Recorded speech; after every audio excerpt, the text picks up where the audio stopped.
division of decimals step by step from the basics. To begin with, we'll learn division by 10, 100, 1000 and so on. First example, 39 divided by 10. We'll first note down how many zeros are there in the divisor. There is 1 zero. Now we need to move the decimal point in the dividend 1 digit to the left. By default, the decimal point is always at the end of the number. Moving it one place to the left will result in 3.9. So our quotient becomes 3.9. Next, 28 divided by 100. Here the divisor has 2 zeros. So let's move the decimal point 2 places to the left. We get a quotient of 0.28. Next example, 3 divided by 100. Here again we have 2 zeros. So we need to move the decimal point 2 places to the left. Since there is only 1 digit in our dividend, we'll put in a 0 before the 3. So our quotient becomes 0.03. These 3 examples had whole numbers as the dividend. Let's see what happens in this case. 3.9 divided by 10.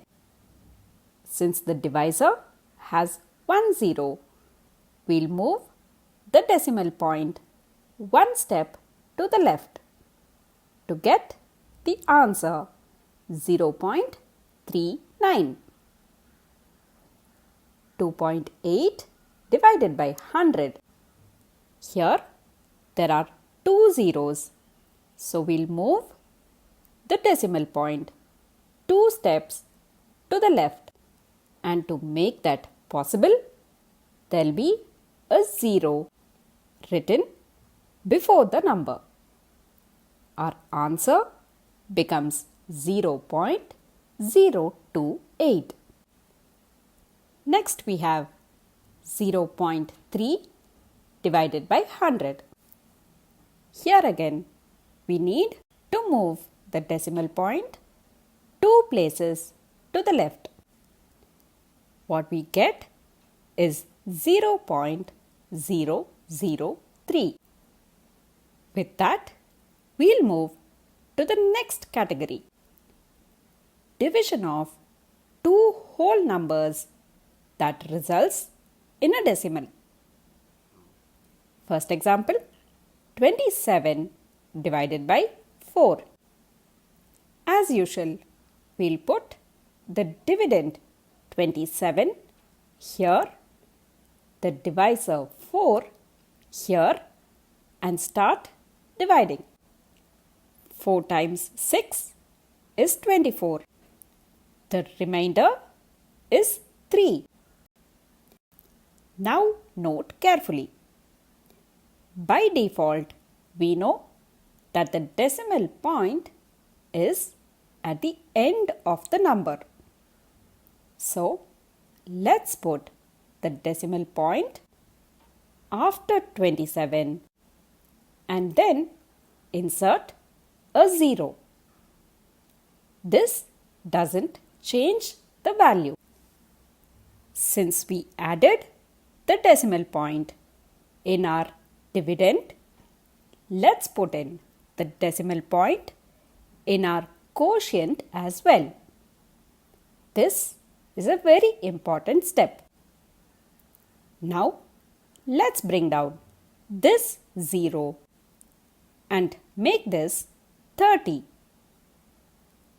4 times 7 is 28.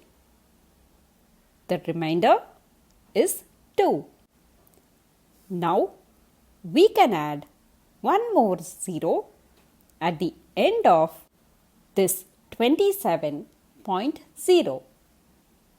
The value still doesn't change. Now let's bring down this 0. We have 20. 4 times 5 is 20. And that results in a remainder of 0. So we can stop here and write our answer as 6.75. Next example, 68 divided by 5.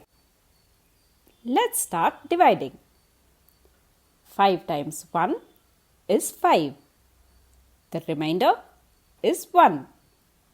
We'll bring down this 8. We now have 18. 5 times 3 is 15. The remainder is 3.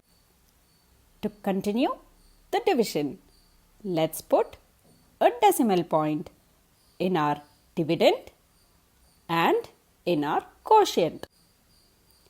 We'll then insert a 0 and continue the division. Bringing down this 0, we have 30. 5 times 6 is 30, which gives a remainder of 0. So we'll stop the division here and write our answer as 13.6. With that, we move on to division of a decimal by a whole number. First example, 403.8 divided by 6. Let's start the division. 6 times 6 is 36 and the remainder is 4. We'll bring down the 3 to make it 43.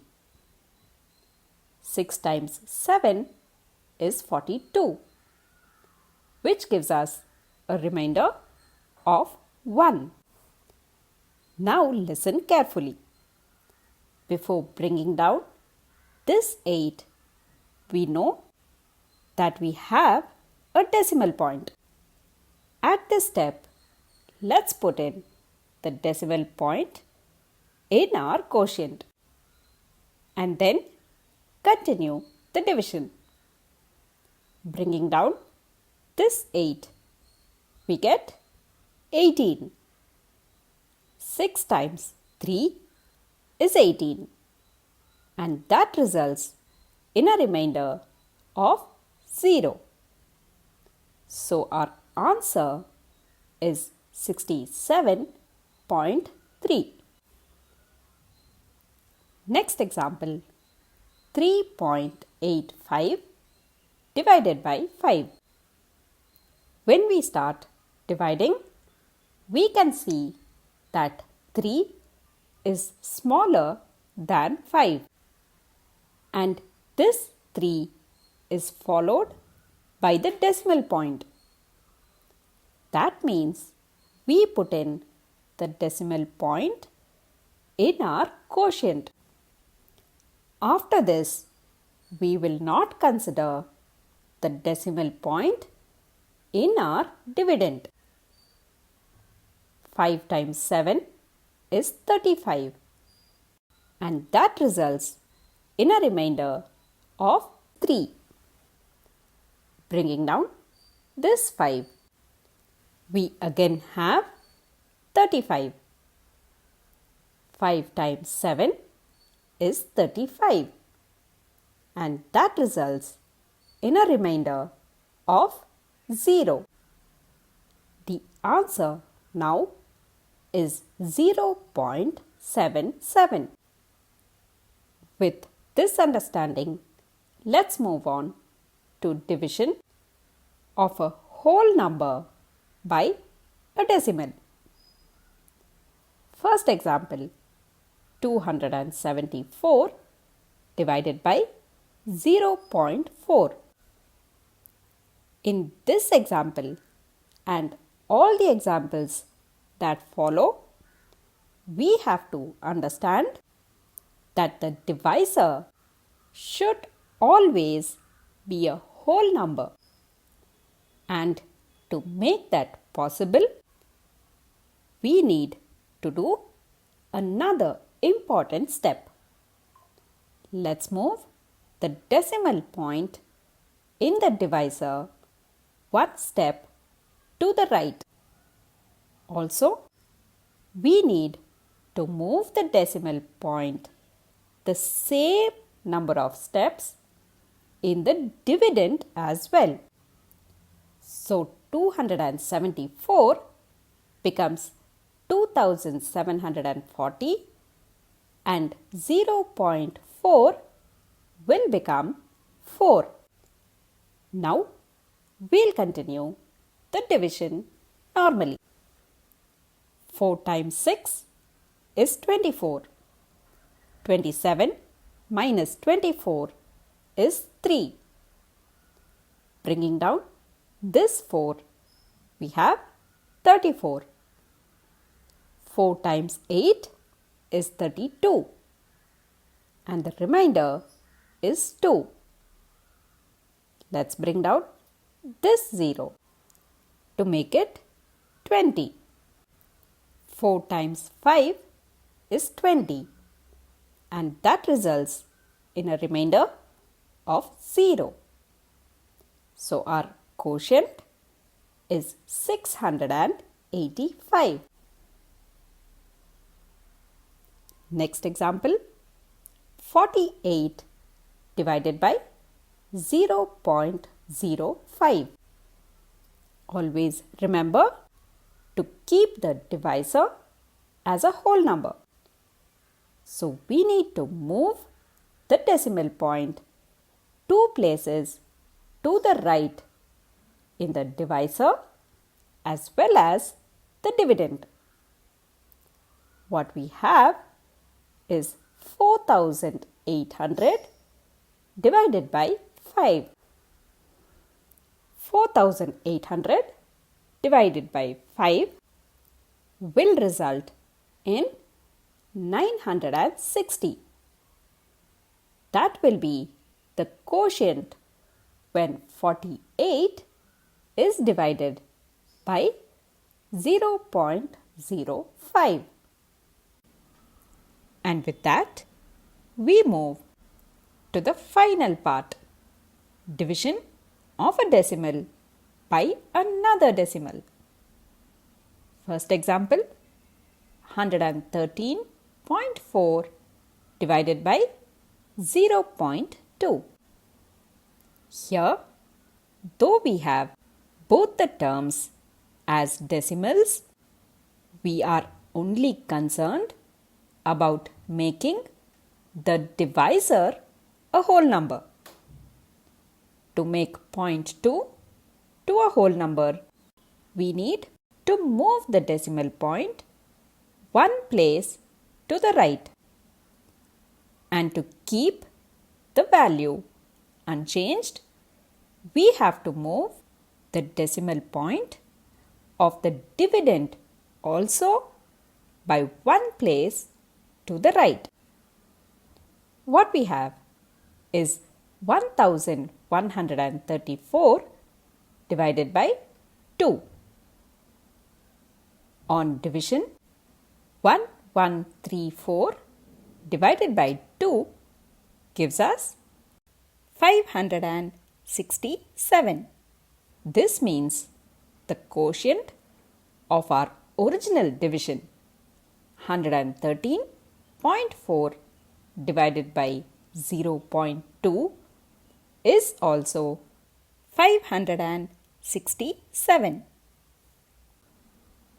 Next example, 1.707 divided by 0.03. Here again, we have to only consider the divisor. 0.03 has to be made to a whole number. We achieve that by moving the decimal point 2 places to the right. We also do the same for the dividend as well. 170.7 divided by 3. Now, even though our dividend is still a decimal, we can continue the division and find the quotient, which is 56.9. So, dividing 1.707 by 0.03 will give us 56.9. With that, we move to the final example. 0.036 divided by 1.2. Considering the divisor 1.2, we make it to a whole number by moving the decimal point 1 place to the right. As usual, we'll be doing the same to the dividend as well, and that becomes 0.36 divided by 12. Now let's do the division. Since 0 is smaller than 12, let's put a 0 in the quotient. Next, let's remember, when you notice the decimal point in the dividend, you will have to put a decimal point in the quotient. Now, 3 is also smaller than 12. So, we'll put one more 0 in the quotient. Now, considering 36. 12 times 3 is 36, and our remainder becomes 0. So, the quotient of 0.036 divided by 1.2 is 0.03.